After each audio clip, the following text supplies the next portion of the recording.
Hey, good morning, everybody. Happy New Year's Eve.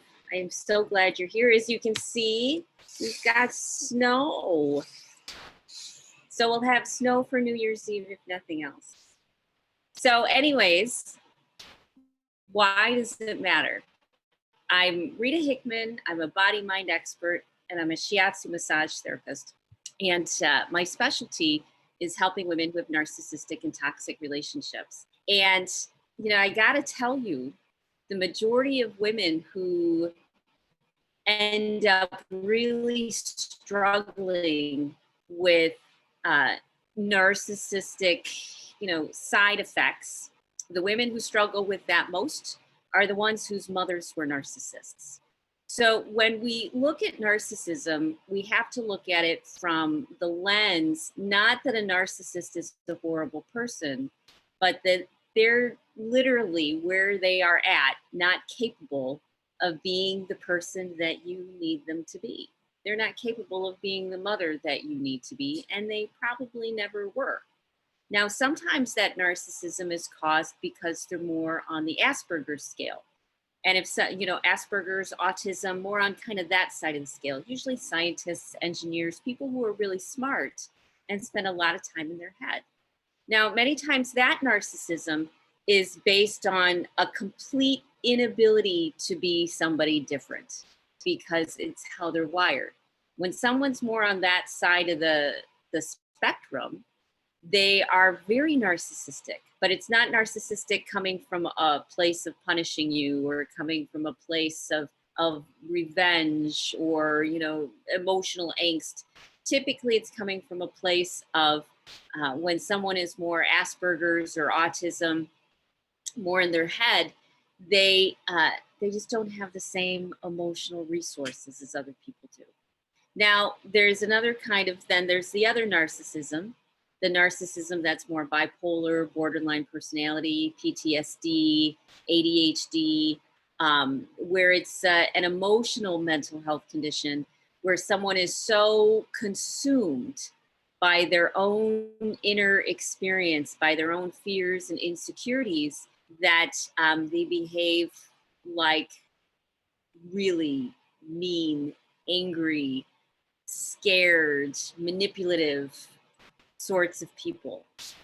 And when it's a mother, it's a very unique situation because, the majority of narcissists are men.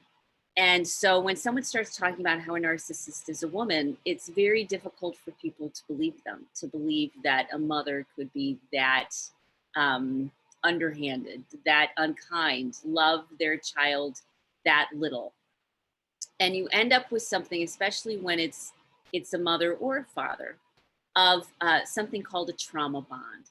And a trauma bond is when you go through traumas with someone, even if they're traumas and experiences created by the narcissist, even if it's something that the child was completely innocent to, there's this bond that happens because it's a roller coaster. You face this extremely scary, dramatic, vulnerable, crazy, emotional time together, and you make it out to the other side. Many women who, talk of coming from narcissistic mothers, they talk about how, there was this roller coaster of one day they would love you and give you everything that you want and be the nicest person in the world. And then the next day you were, their enemy, you were their villain. So when you have a mother who's a narcissist, you end up with a lot of issues. And a lot of those women end up in my door because they tend to be even more severe than having a man who has issues. Part of the struggle or part of the pain that women have is, in our culture, it's more okay for men to be abusive, emotionally abusive, physically abusive, sexually abusive. It's somehow okay. And so, one of the biggest problems with child abuse is that in the child's mind, what's happening isn't okay. As in, it needs to be a secret. As in, you need to hide it from the world. as in no one can ever know.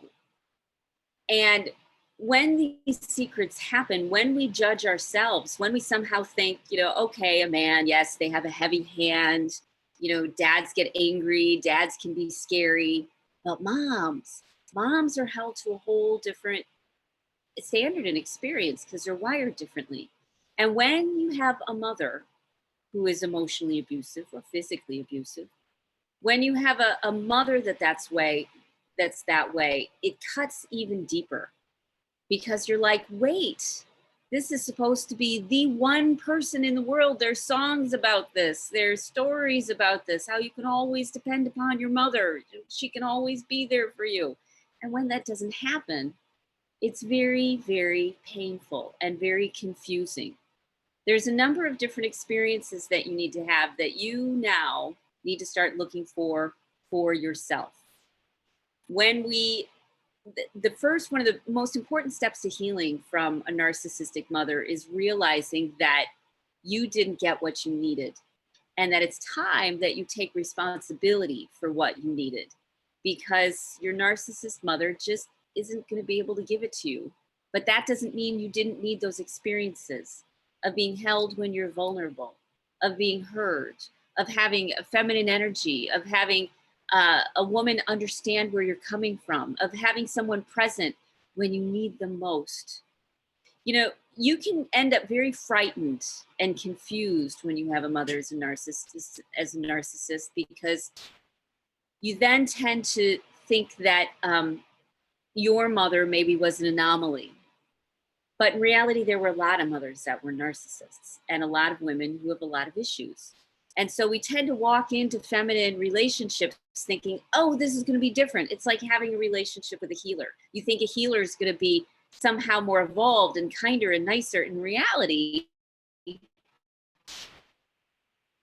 healer has a lot of their own issues they're dealing with. A lot of therapists have their own problems that they're dealing with. And it's very difficult for them. And that's true with turn to a female relationship thinking, aha, she's female, she'll fit into this box, she'll fit what I'm looking for. And we don't look for the signs of a narcissist, then you end up being violated again, because you didn't realize that there were a lot of female narcissists out there on different levels of the spectrum, on different levels of narcissism. And if you walk in as without your self-respect, without your self-love, then female narcissists will find you and you'll let them into your life and you won't know how to handle them. Well, it's a great lesson, isn't it? You can go that route, or you can go the route of actively looking for women who demonstrate that they are healthier, that they have a healthier mindset, that they've done some of their work, that they're a little bit more evolved. And you look for women to spend time with that can give you the experiences that you needed to have, because you still need them. You still need those mothering experiences. You're not beyond them, and you can't give them all to yourself. And so you have to start actively looking for the things that you need and respecting yourself enough to find it from women who can give it to you. Now, this can be pretty hard. This can be a lot of work, but it's absolutely worth it. And if you follow your intuition, you will typically find the women who have the ability to give you that hug and that nurturing and that nourishing. They see and they know, and they're able to give it to you because that's just the sort of person that they are. Now, if you're looking for something bigger, then it's good to find other women. Oh, look, there's a turkey in my backyard. Do you see it running across? Them. Oh, what a gift. What a gift. I'm so glad they came hang out this morning. They hang out in my woods. So, magic happens when you start realizing that there are women out there who can give you the love that you need. And there's women out there that are, struggling with their own narcissistic issues. When you recognize that, you actively look for, seek out, make sure they jump through a few hoops, follow your intuition, and find those women who can be there for you. Or, as I said, the other way to go is to actively look for a group of women, a healthy group of women who are doing their own work, actively doing their own work, not just showing up and complaining about it, but are actively looking for a spiritual path, a higher purpose, a bigger version of themselves. And they're using this, as people have used since the beginning of time, as the catalyst to really get closer to and all there is, to a higher power, to a great spirit, to the highest version of yourself. This experience of having a mother as a narcissist, you landed in this lesson, whether you liked it or not. And lots of women have. And when we come together and love each other and care about each other, that we raise each other up. So I invite you in this new year, if you and a mother is a narcissist, to actively look for getting your needs met. And this is why a lot of women end up finding me, is because I'm one of those people able to, in a healthy way, help you get the love and the care and the nourishing and the nurturing and the wisdom and the advice, the things that you needed from your mother. We look for women and we find women who've done their own work, who can help bring us those experiences, not in a weird, codependent, manipulative sort of way. And it can be different women, different versions that you need, but they can be there for you. And if you trust that they are and you look for them, then you'll find them. One of the places you can find them is this beautiful group that we're doing. It's a narcissist recovery group. It's just for women. I'm encouraging women to sign up for a year. And right now we're doing kind of what's called a rolling launch. We're looking for 40 women who want to be a part of this group. We've been running it for a while and we're ready to expand. And it's filled, oh my gosh, it's filled with smart, funny, interesting women who are dealing with narcissism. And not only, let's say, a romantic narcissist, but a family narcissist, whether it was abuse by, your mother or your father or your sister or your brother or another family member, a grandparent, or an uncle or an aunt.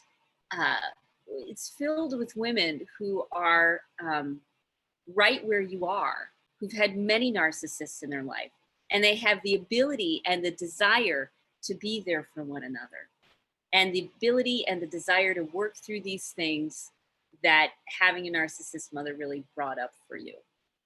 So if you're dealing with that, the smartest thing you can do is love them for who you are, because they're your mother, and do what you need to do to be as healthy, balanced, in a good space, feeling good, healing yourself with an amazing support system.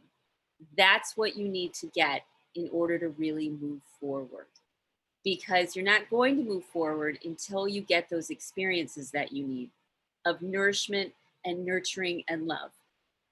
Therapy isn't enough. The therapist is a whole different relationship. The therapist is a professional helping you heal because you're broken. But this is different. This isn't because you're broken. This is because you're whole and you're finding your wholeness. You're uncovering the highest version of who you are.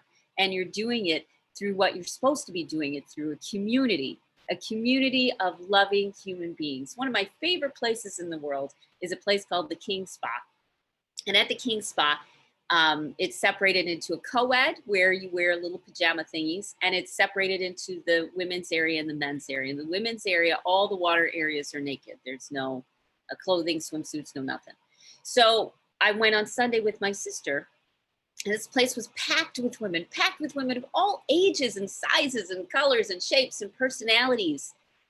But the theme was that you could feel as you walked in how comfortable all of these women were with themselves. They were naked, they were lounging around, talking to each other, like Roman baths. It's a crazy, beautiful, amazing experience. You can actually feel the energy raise.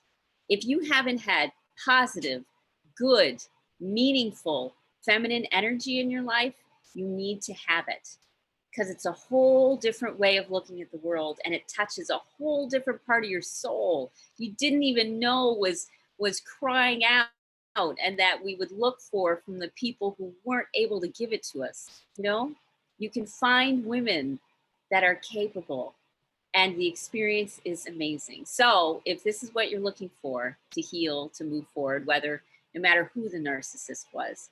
Consider reaching out. Let me know. I'll send you a link to the page. It's mostly done. I need to polish it and soften it a little bit, but it's done enough that you can join us. I'm giving an amazing price for the year so that we can get our 40 women, and then it's going to change because we want to keep it small. We want to keep it intimate. We don't want it to get too big. And so I invite you to reach out and join us, because I can tell you, you don't have to live in the angst and the conflict and the emotional drama that you're living in now. You don't have to. And the way out is to find women who've been there, who are doing it, a community. That's what you need more than anything. And I'd love for you to join us. So reach out, let me know. I'll send you the link to the sales page, and consider making 2020 the best year you've ever had, because you're finally getting what you've always needed, which is love, acceptance, understanding, affection, and some guidelines, and learning how to respect yourself, others, and connected with something bigger than you. Okay? So have a wonderful New Year's Eve. I have a busy day ahead of me. I have to go. And I'll talk to you later, okay? Bye.